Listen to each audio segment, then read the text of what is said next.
start now? It's my great pleasure to announce a talk of Ekaterina Amerik, who will speak about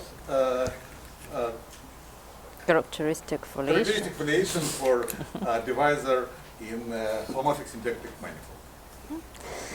Okay, I apologize that it's a bit off topic for this conference, but Misha absolutely insisted that I give a talk, and so I decided to illustrate somehow the previous talk by Frederic by giving an application.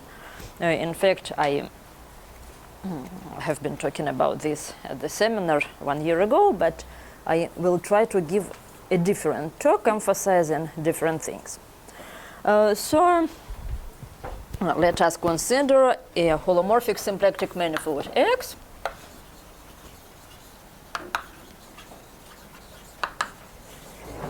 Well, this will be, well, let's say projective manifold.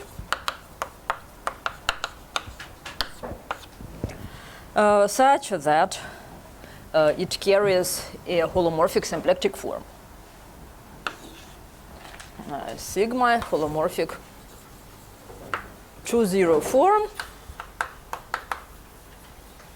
on X, which is nowhere degenerate.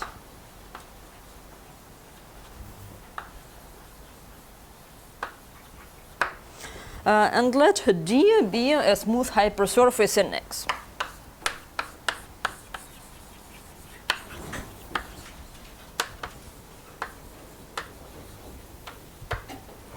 Then if you take this sigma and restrict it to D, it will not be non-degenerate anymore. It will have a one-dimensional kernel. It has a one-dimensional kernel at every point.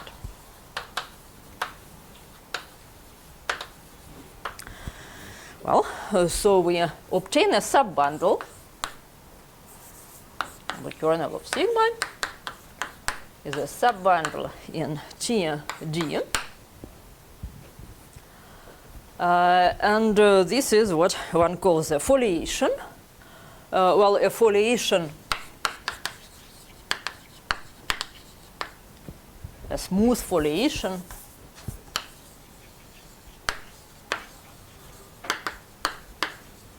is a subbundle in TD, which is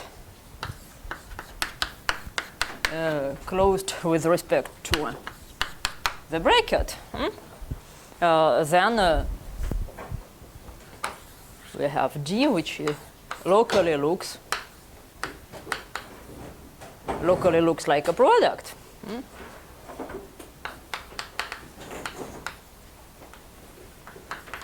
And these are, well, and this F is tangent to one of the factors. And here, of course, the integrability condition is automatic because it's of rank 1.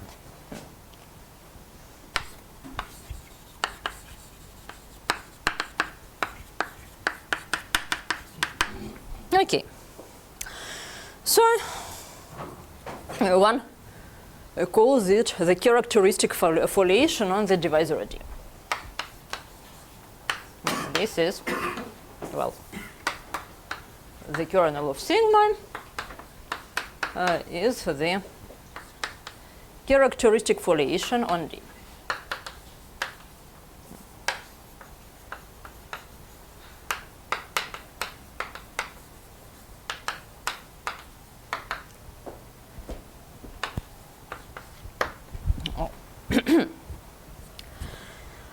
Actually, I forgot to mention, but it's not too late, that everything will be a joint work with Frederic Campanay.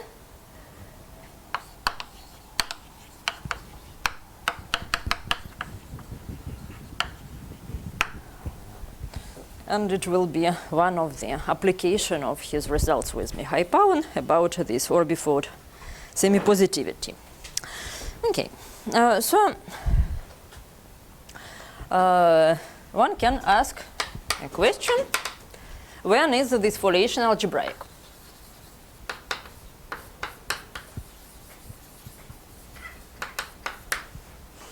when are the leaves of f algebraic curves? Well, there is a theorem by Huang and Fivet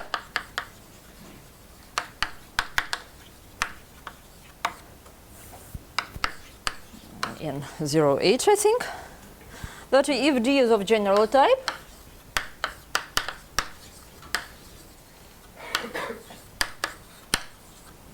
then f cannot be algebraic unless we have a surface and a curve on this surface.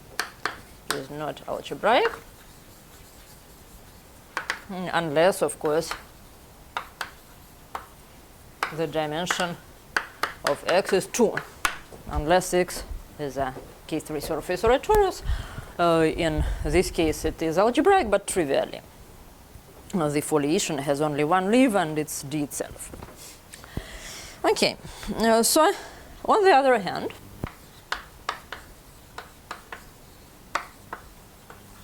there are obviously situations when this f is algebraic.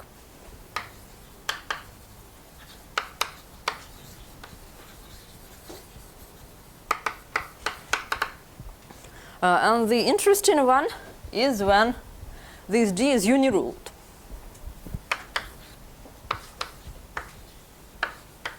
Uniruled means covered by rational curves.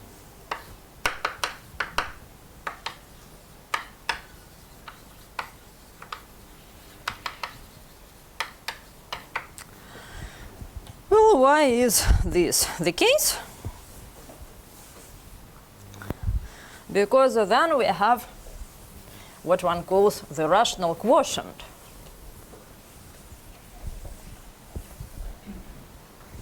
Well, in this case,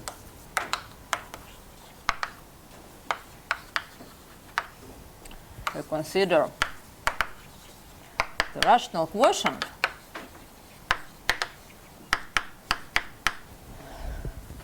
well, this is something which illustrates to which extent D is not rationally connected. So the fibers, well, this is a rational map.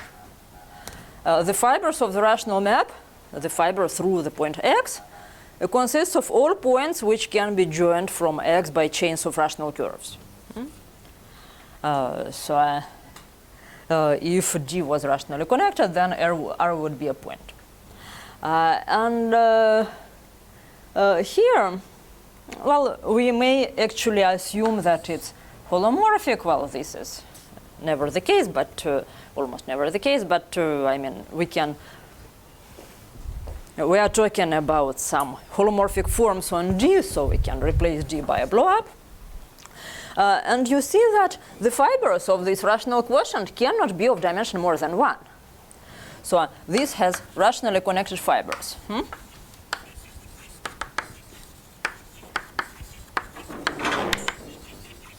About rationally connected varieties, we know that they don't carry any holomorphic forms.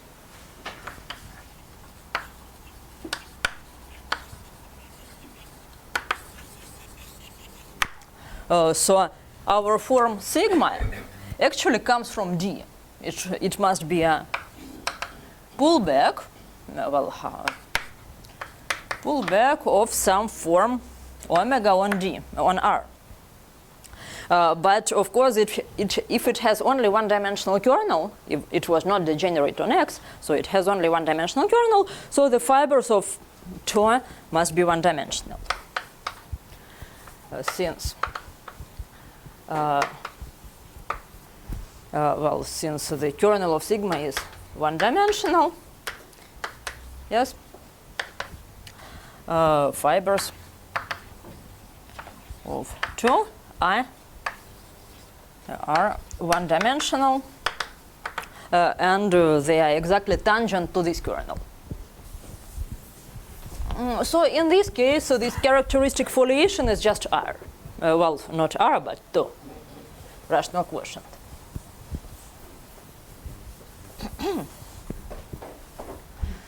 Are one-dimensional and tangent to F.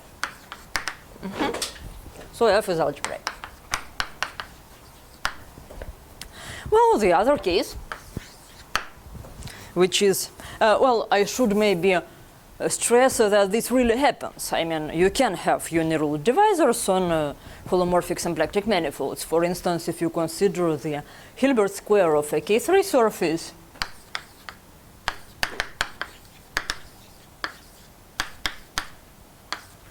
Hilb2 of K3, then it's just the blow up of symmetric square along the diagonal, and the exceptional divisor will be uniruled. Uniruled, smooth, exceptional divisor. Okay. So the other type of examples is maybe less interesting. These are products. If well, products, you can have X, a product with a surface, and D, a product with a curve on this surface. So this is a K3 surface, a well, holomorphic symplectic surface.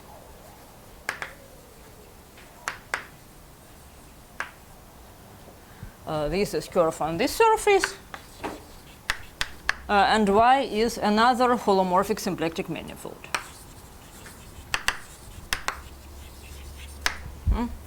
So if you take sigma x just the direct sum,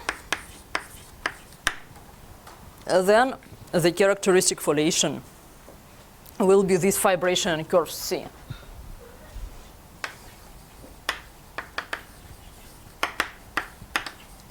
One D is a fibration in copies of C. Yes?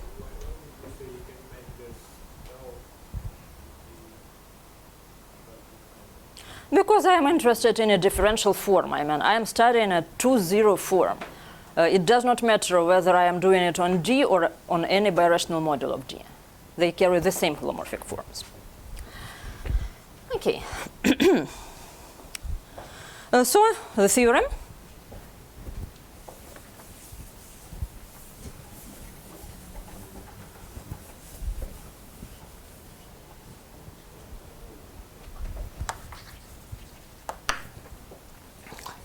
Well, this is all.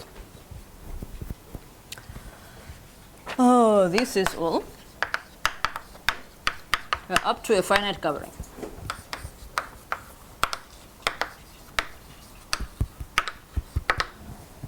So if F is algebraic,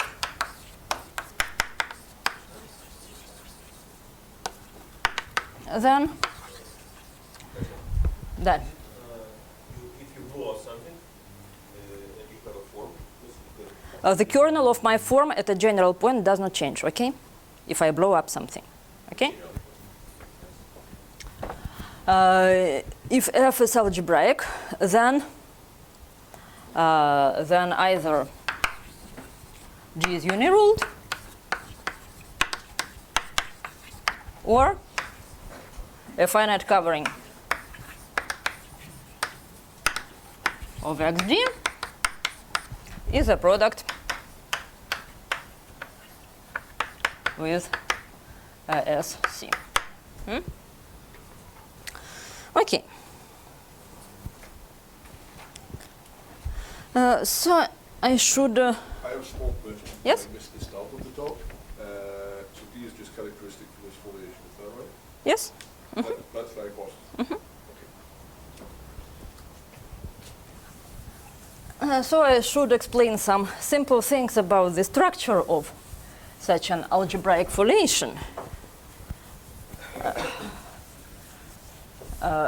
And you see orbifolds appear immediately. So remark.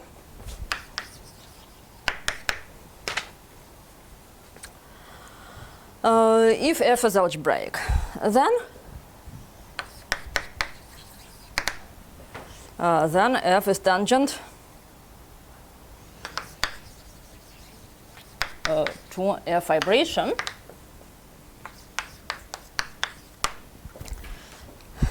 which has only multiple fibers as singular fibers.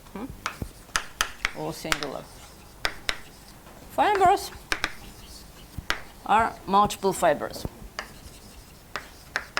Are, well, I mean, with a smooth reduced structure. Questions? Ну, спросите лучше меня, потому что это очень мешает. Second case, when you take a finite covering and it splits as a product.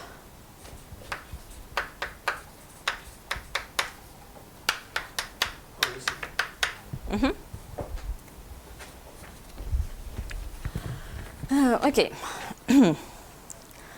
And in fact, locally looks as follows.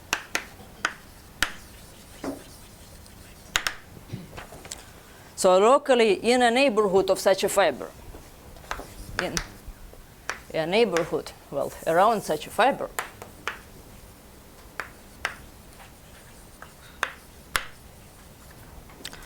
looks, yes? Unramified? Hmm? Or unramified? Unramified. Around such a fiber, it looks like this. So if I have this compact fiber with finite holonomy, so C is a compact fiber with finite holonomy group G. Well, what is the holonomy? I just recall it for younger people who are present. If I have such a foliation, I can choose a transversal here, yes? And if I move a little bit, well, let's call this point X. If I move a little bit along my fiber, I will get a, well, diffeomorphism of a local transverse at X and local transverse at another point Y.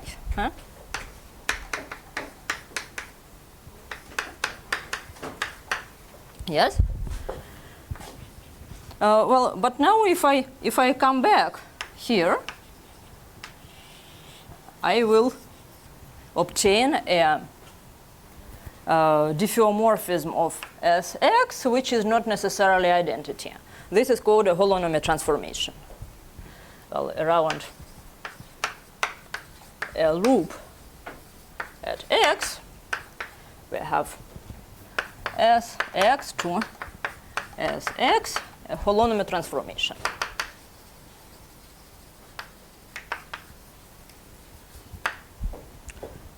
And the group of such transformations is called holonomy group. Well, and of sorry? No idea.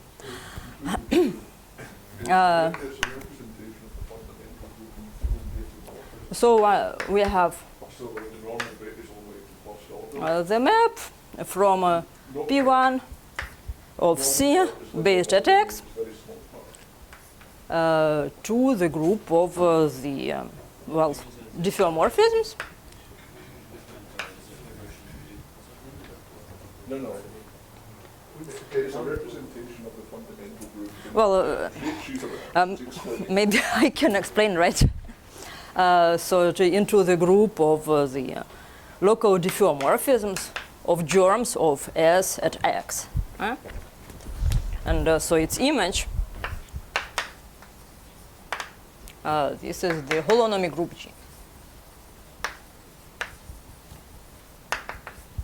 Well, in our case, when everything is algebraic, of course, we can take a transverse which intersects all neighboring fibers at a finite number of points. And then it is easily deduced that the holonomy group is finite. Okay? So this is finite in our case. So you already assume that your fibers are algebraic? Yes, of course. remark, F algebraic, then it's okay.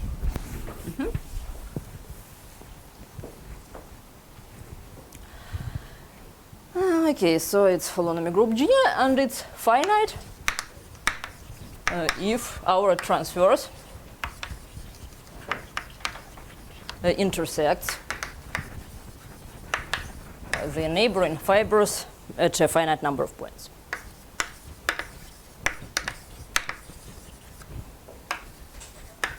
At finitely many points. Because this will be the group which just exchanges those points in some way. Well, finitely many, let's say.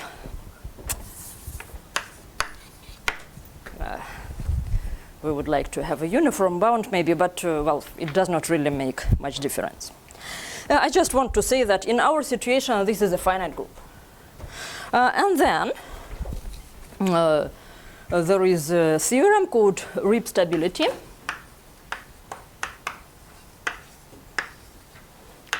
which says that our foliation locally looks as follows. Well, yes? The finiteness of the holonomy group, it is a fact or what? It is an easy fact. It follows from algebraicity of the, because each leaf intersects. It follows from the algebraicity of ambient variety. Okay? Because you can choose a transverse which intersects all neighboring fibers at a bounded number of points. Okay? So, so locally, G is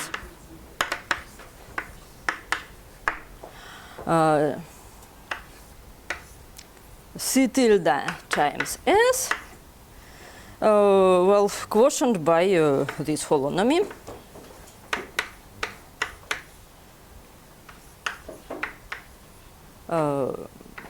YGS, where C tilde is a G covering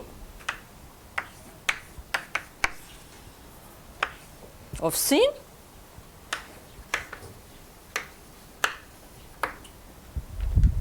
and S is this local transverse, and this is the action, the holonomy action on the local transverse. Okay, so maybe I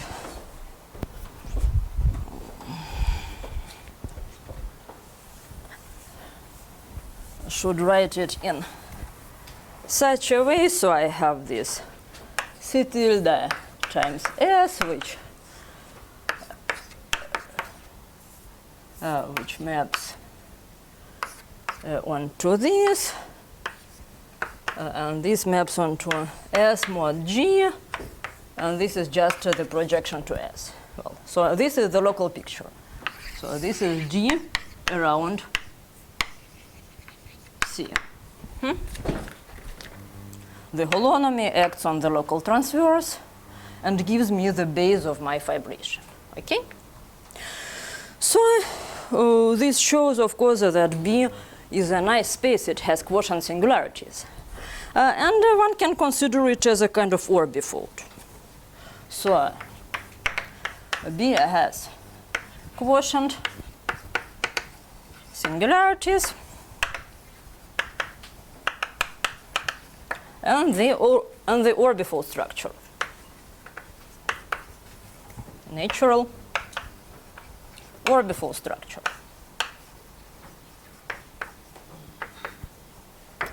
Because we have this locus of multiple fibers.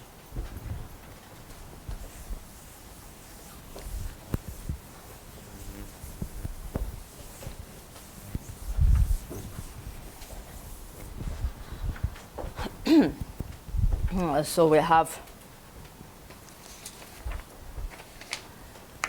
B, which comes together with the divisor delta. It's above delta that we have multiple fibers. So delta is 1 minus 1 over mi EI. where EI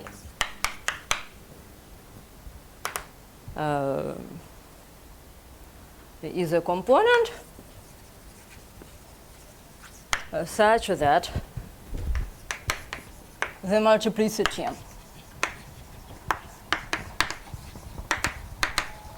of a general fiber, which is the same thing as the order of the holonomy group,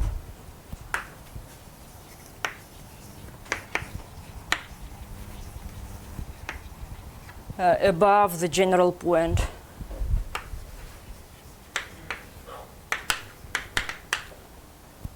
is equal to mi.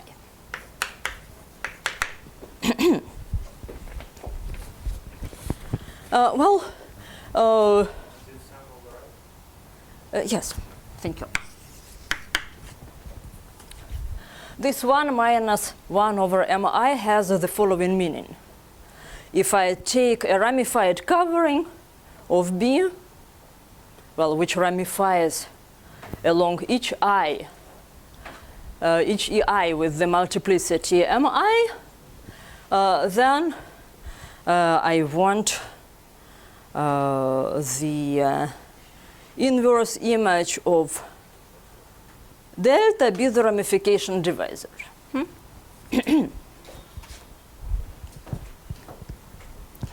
Okay, so what do we really prove? Sorry, I erased a part of the definition. Well, component of mi multiple fibers. Sorry about that, but it's too late. So what do we really prove about this DIM?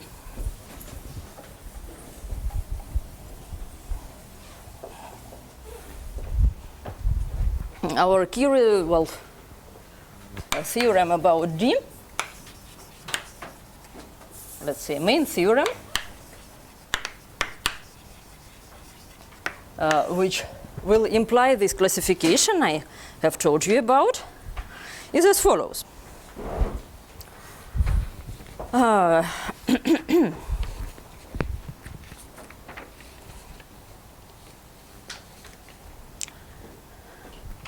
This D is an F divisor.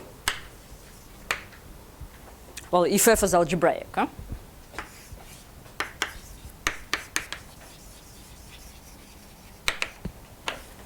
G is an F divisor. Its Kodaira dimension is equal to the numerical dimension is equal to 0 if the genus of general fiber is 1,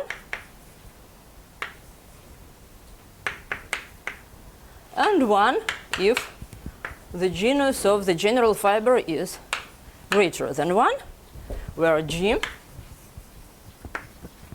is the genus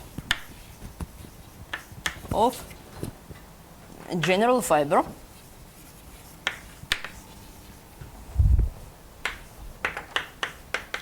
of our fibration, which is tangent to this characteristic foliation. Well, the numerical dimension, of course, Frederic has been explaining it, and it has been something terrible, but it's because he was not talking about Neff divisors. In the Neff case, the numerical dimension is something very easy. It's just the highest power, highest intersection power of our divisor, which is not 0, which is not numerically 0. If L is Neff, then the numerical dimension of L is the maximal number k, such that Lk is not numerically trivial. So don't be afraid of the numerical dimension. How do you prove that Kodaira dimension of something is something? I mean, we want to understand the Kodaira dimension of D. And D is fibered over the base B. There are two ingredients to calculate this Kodaira dimension. So to calculate Kodaira dimension, one should calculate the Kodaira dimension of the base, but in the orbifold sense.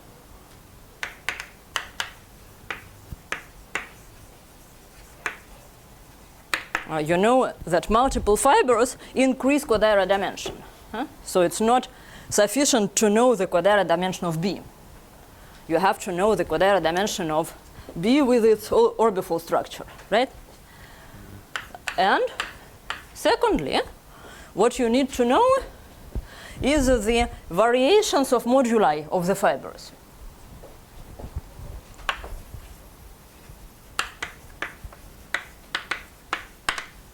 Of moduli of the fibers. Well, now the point 1 is fairly easy. And I think Justin Savan knows the answer, for instance, before hearing it. This Kodaira dimension in the orbifold sense is 0. Well, in fact, what one can say is that this orbifold canonical bundle, KB plus delta, is torsion. So about 1, we have the following lemma.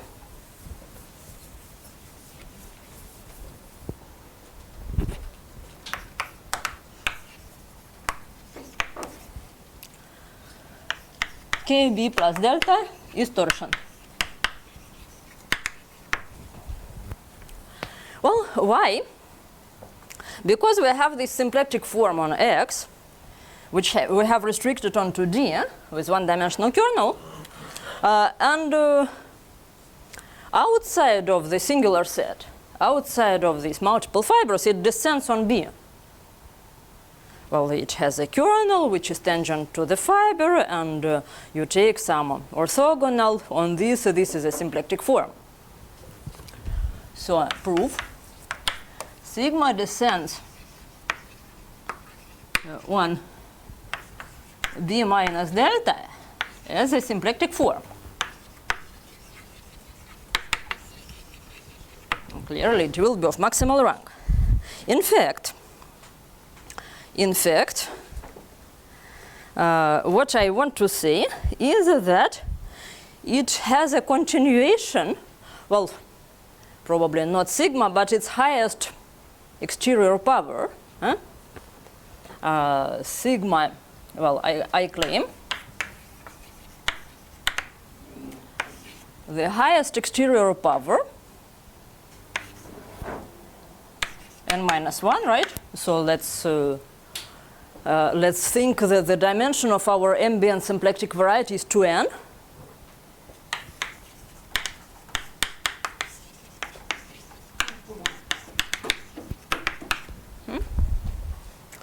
Sigma extends everywhere and all them have to be 1.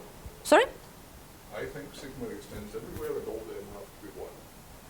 Everywhere and? I think sigma extends everywhere and all, and there are no multiple fibers. Mm-hmm. Maybe, I don't know. I was just interested in the canonical I class. understand the dilemma, but I think it's not just torsion. I think it's really trivial, and if it's really trivial, then we're on the mode. Well, let's say, no, not exactly, because this is, well, may I explain? This is this is a form with poles. This is a form with poles along delta. Well, it may depend in which sense we understand this. But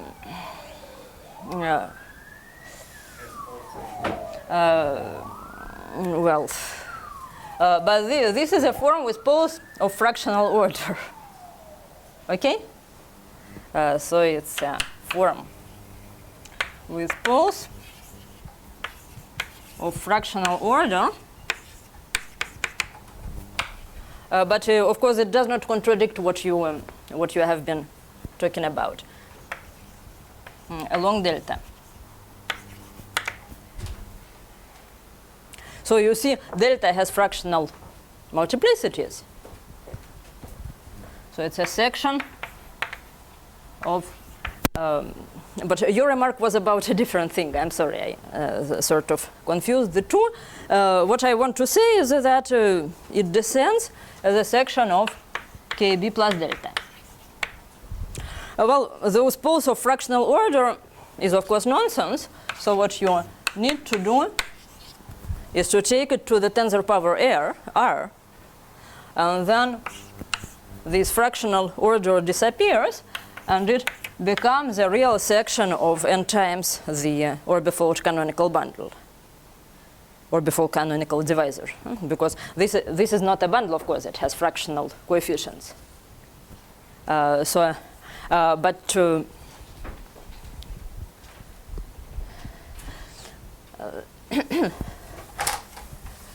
Well, to illustrate this, let's assume for simplicity that, well, not to write too many notations, so that our n is 1.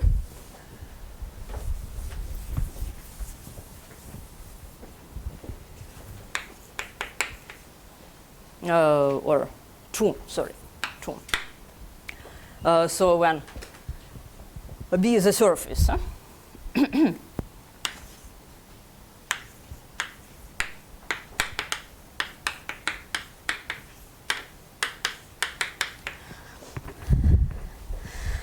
so what is, if on D I have this form dx times dy over a general point of delta,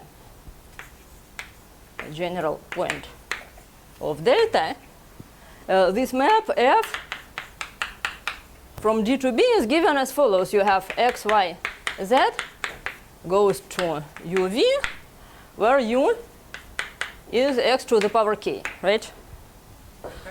That? So, what is B? B, the base of our vibration. Okay? So this is the inverse image, if you of exactly what we need. So it's du over u to the power 1 minus 1 over k times dv. So this, of course, should be considered not literally, because fractional poles do not really make sense. But if I take a tensor power case, then it is completely legitimate to write a thing like this. So what we have is that the inverse image of O n kx plus b is a differential form without zeros, so this is trivial. Okay? So then our n kx plus b is trivial itself. But in fact, I was really talking about something different. So what was your remark? Well, we should discuss later. Frederick says that my remark is wrong. Okay, well, let's discuss it later then. So you see this KB plus distortion. Well, sorry, delta. Delta, so delta everywhere. Sorry? Well, here and here. Буква B это... А? V? Координата просто. X, Y, Z goes to UV. A coordinate on B. Okay? A local coordinate on B.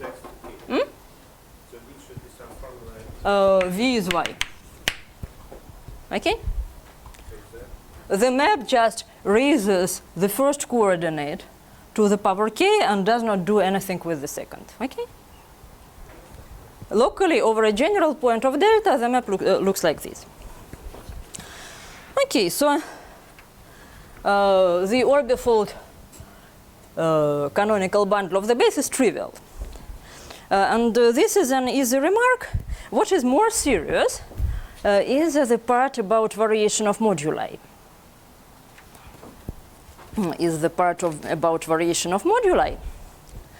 But before I pass through this, maybe I should explain why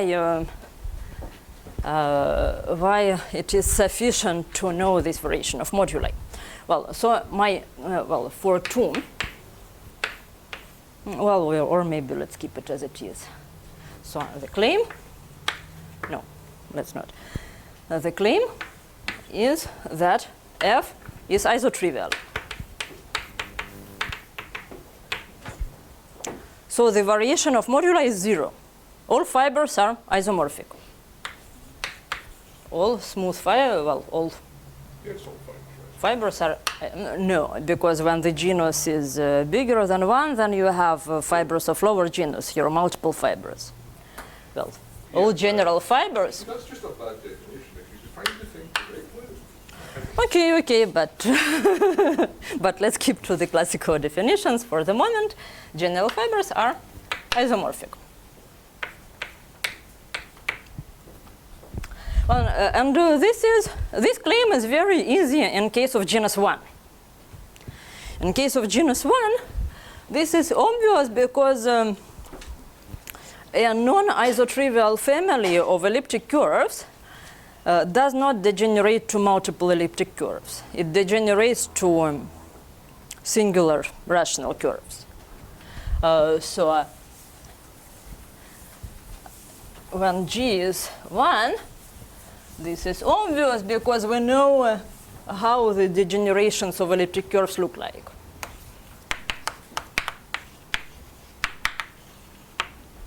When genus is greater than 1, this is a consequence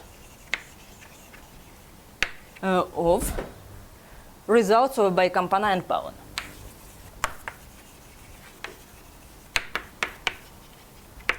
But before I explain this, I would like to finish the easy part.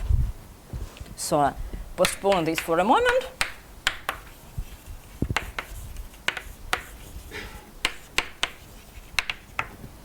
And let's see why it's sufficient.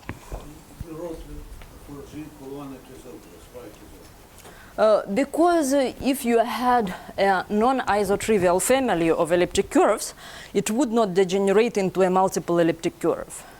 It would degenerate into a singular rational curve. And in our case, it cannot happen because the foliation is not singular. Okay? The reduction of any fiber is smooth. Okay, so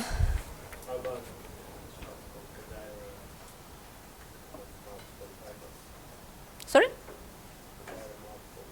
Kodaira what? What do you want to know about them? No, but I mean, the fiber has, I mean, it's not just a rational curve that has to degenerate through, I mean, it has to degenerate through a whole All multiple fibers are smooth elliptic curves in this case, when G is equal to 1. Okay, let me finish this discussion why, I will postpone this for a few minutes and I will compute the Kodaira dimension of G.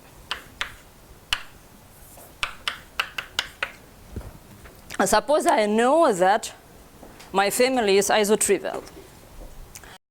Well, how to write this rim stability in a more algebraic terms,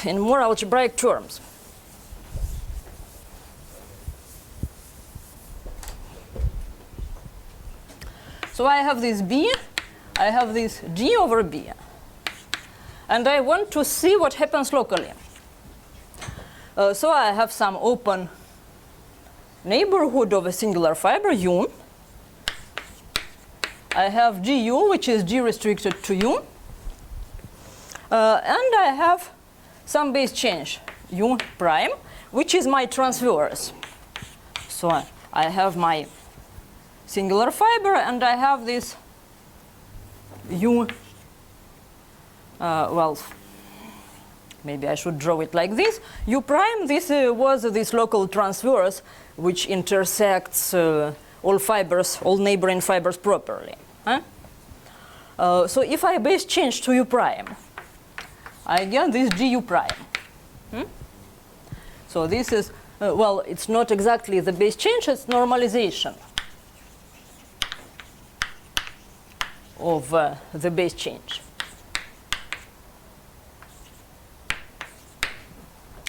Because you see, if my map, for instance, if it takes the first coordinates to square, if it squares my first coordinate x, then if I base change by, well, x go to x square and take the fiber product, it will be the union of two components, okay?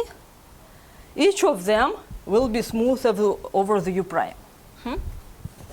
So is a disjoint union, well, let's say a component. Ooh, no, but depends on how big this U is. Well, let's say that this is smooth over U prime and et al. Over du.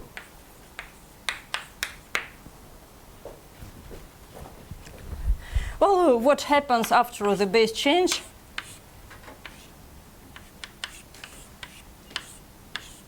Is that my D becomes reducible. It had a multiple fiber of multiplicity, let's say 2.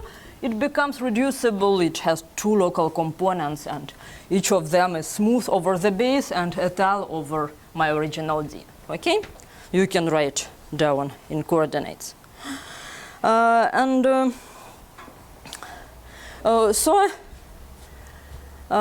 we have the following. For the relative canonical class, GU prime over U prime, well, you have to take it to a certain power, is the inverse image of this orbifold canonical divisor. Well, no, not of the orbifold canonical divisor, but of the orbifold relative canonical bundle. This N I just added to make all things Cartier. And in fact, since my K B delta was trivial, well, again up to torsion, then it's just S star of KD. So I can compute the Kodaira dimension of this when I know the Kodaira dimension of this. And if my bundle is isotrivial, then it's of course very easy. I mean, there is a way to globalize this construction. There is a way, so these are local considerations, of course, but there is a way to globalize this. So we will have G prime over B prime.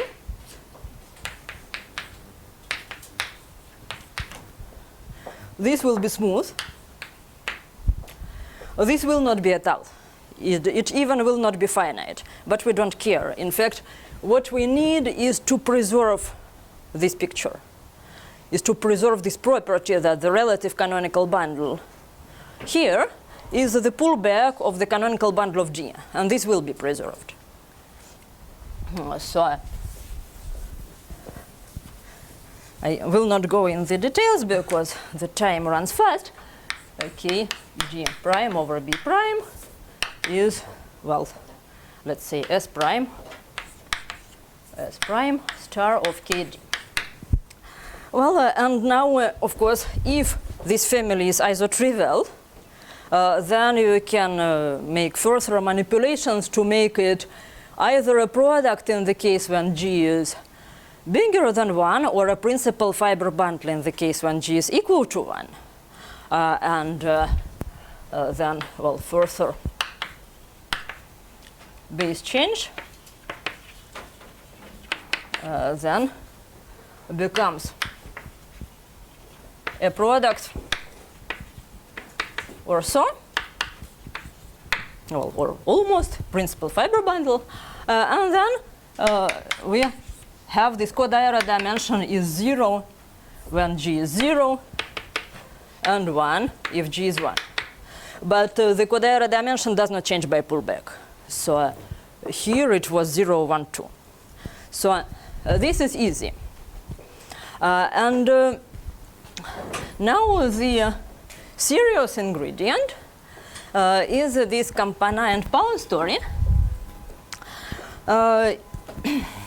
It is as follows. If I write my foliation, so F was a subbundle in the tangent bundle, but it's also a quotient of the cotangent bundle. And the kernel is what one calls the conormal bundle to the foliation. In fact, it turns out that this N star is exactly the pullback of the orbifold canonical bundle. Sorry, orbifold cotangent bundle.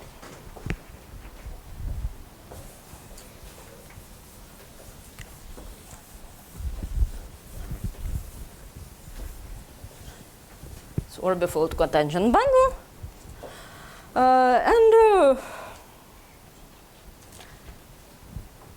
So Campana and Pound. Semi-positivity. Sorry. Well, generic semi-positivity. Well, Campana-Pound theorem implies that for any subsheaf here,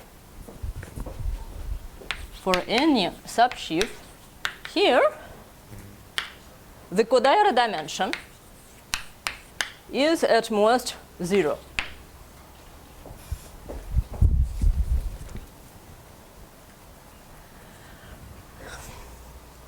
On the other hand, sorry, something? Yes. By definition,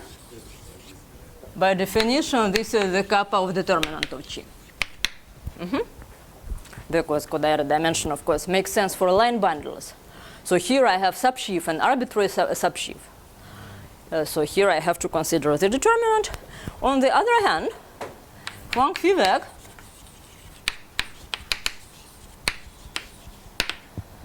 I have constructed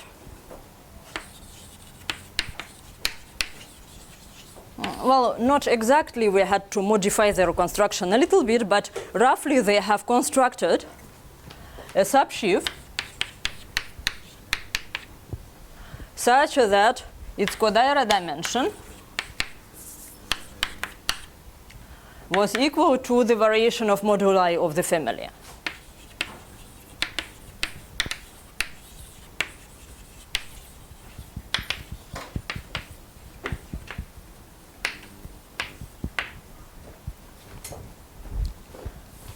And so this is how one proves that this family is isotrivial. But this is a very serious theorem, and this is also, well, requires quite some efforts. So it follows that F is isotrivial. Well, now I know that my divisor is Nef, and well, Nef, of course, because it shall be Nef on a product. I told you I can base change, and eventually it becomes a product, or almost. So it has been already Nef. I know the codiary dimension and the numerical dimension. You can ask, what does it have to do with these foliations on holomorphic symplectic manifolds? So consequences for holomorphic symplectic manifolds. Let us first suppose my holomorphic symplectic manifold is irreducible. Suppose first that X is irreducible. Irreducible holomorphic symplectic manifolds means that H20 is generated by this sigma, meaning that sigma is the only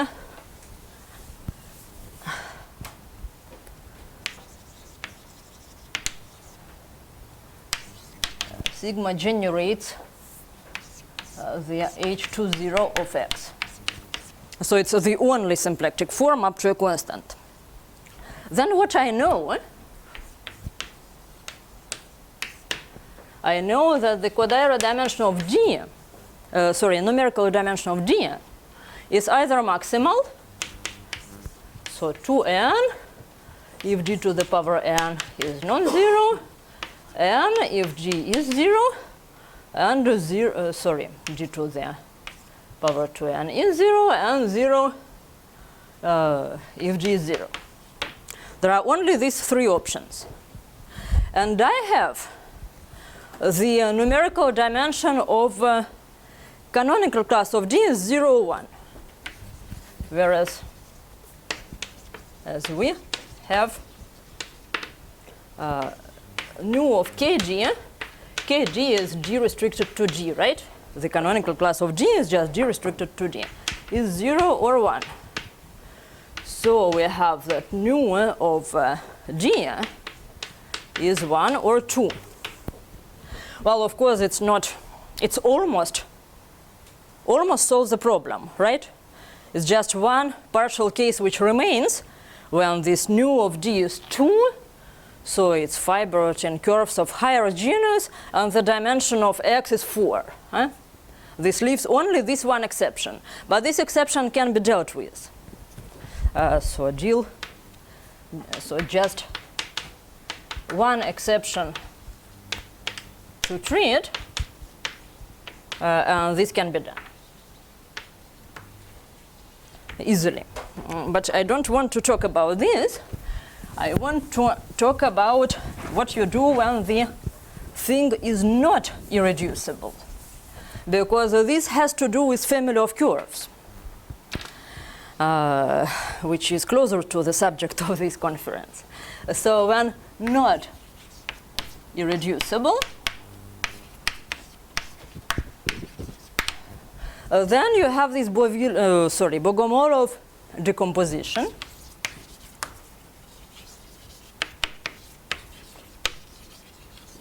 That up to a finite étale covering, you have a torus times some irreducible holomorphic symplectic factors.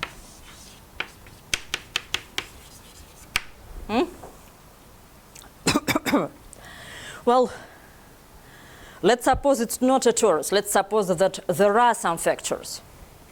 Let's suppose, well, when it's a torus, then it's essentially Poincaré reducibility which solves all your problems. So I don't want to talk about this. So suppose X is not a torus. And remember, I can just erase this because I told in the beginning up to a finite covering something, not a torus.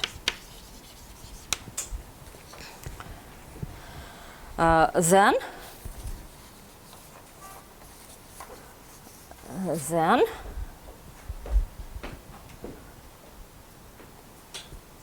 I lost my notes, but hopefully it's not very drastic. So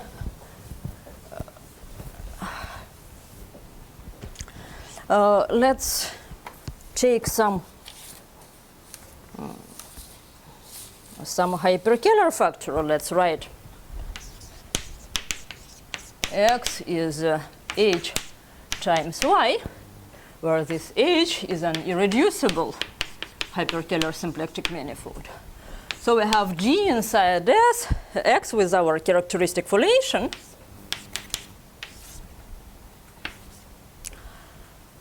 This is D. So consider, well, dy, which is an intersection of G with a general fiber.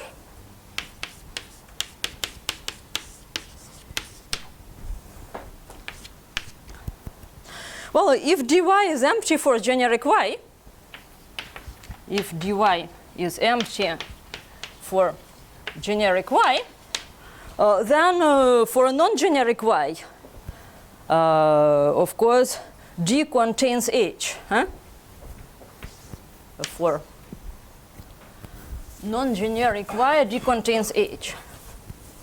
But our holomorphic symplectic form, in fact, sigma x is sigma h plus sigma y, right? Just by Q-net. This does not have one forms, so it has to be like this by Q-net. Then D contains a lot of H, so D orthogonal is contained in H orthogonal, which is, well, TH orthogonal, which is TY, orthogonal with respect to sigma, of course. So, in fact, our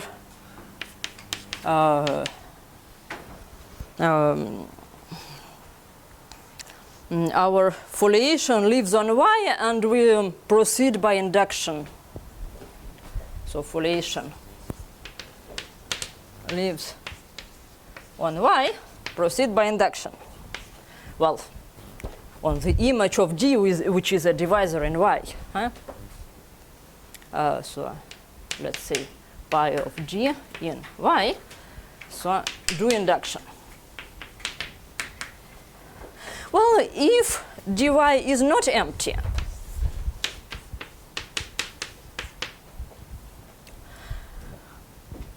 for generic y,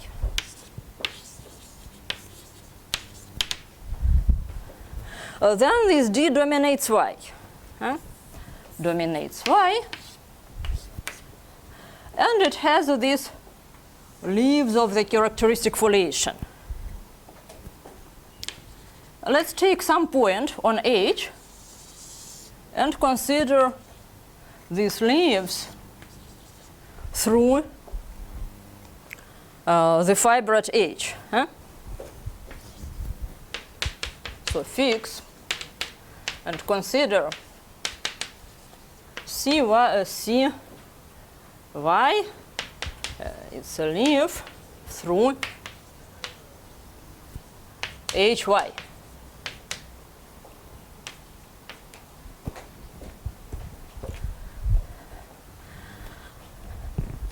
And you have exactly the situation you have in Morris bend and break, right?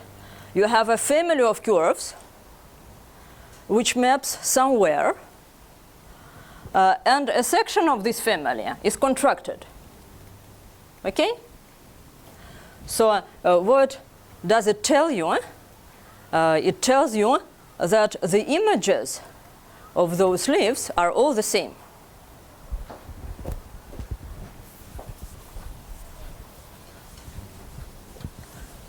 So I mean, it's again the isotriviality of the family. Sorry, I forgot to mention that the curves were all the same. So family of isomorphic curves mapping to H with the section contracted.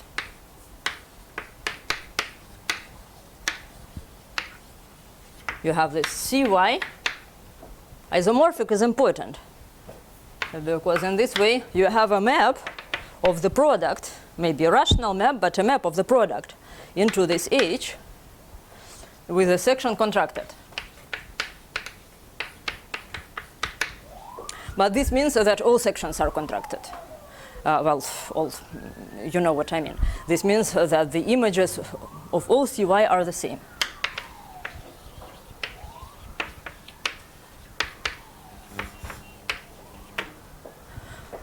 So then there are, of course, again, two cases to consider. It can be that there is, what I forgot to tell you is that H, of course, by our previous reasoning, is a surface. because H is an irreducible hyperkähler manifold. And for irreducible hyperkähler manifolds, we have remarked that this was impossible unless in this degenerate case. So H is a surface.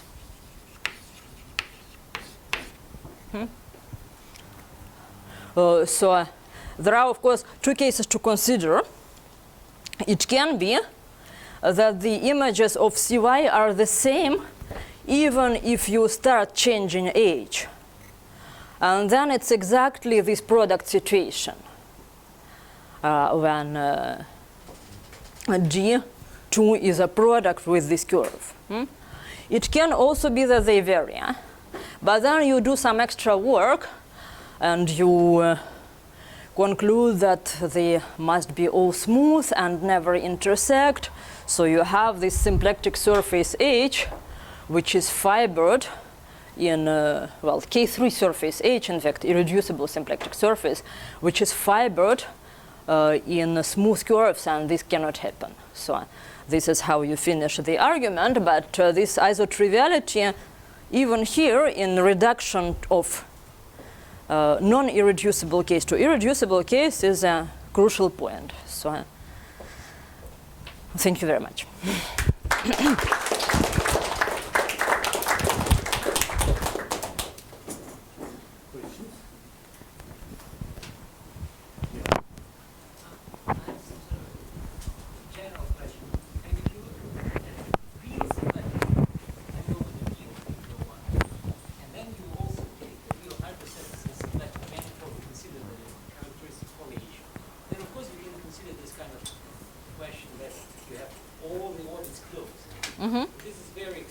But this does not even mean that the holonomy is finite, okay? Yeah. So I don't see what you can say. No, it's a over. What I'm going to ask is the point, but in real symplectic geometry, much more reasonable question, is to look for just a single closed order. It's usually called something like a Weinstein conjecture, something like this. And what can be said about this in this situation? Because we have where there is a single closed leaf. You can say that the good analog would be whether you can say that you have a single closed leaf, which is either rational or elliptical. So this would probably be a more appropriate analog in the real situation. Can you see any kind of I don't think that this can happen. I think that if you have a closed leaf, then it must be of general type. But I have to think about it a little bit. In fact, but the general question, I mean, the first question would be... if it's rational, then it's going to reduce to this case.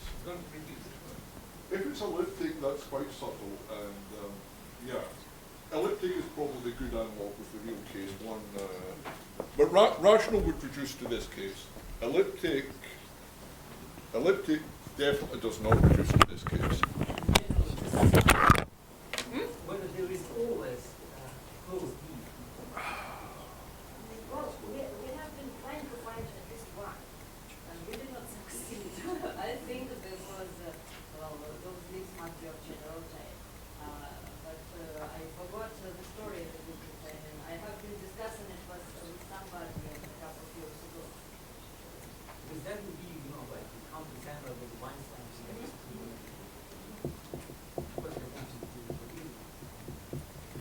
We have been looking for it.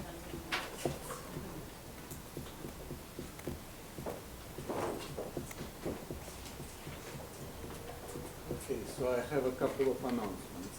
Tomorrow in the morning, if somebody wants to visit an art exhibition on avant-garde art of 20th century, we can meet at 11:30 in the lobby, downstairs in this building. And tomorrow evening there will be a reception. I have completely no idea how it will be organized. It's the question to Oля, but you should keep it. It will be in some restaurant somewhere. No, not the next evening, tomorrow. This evening is free, you can go.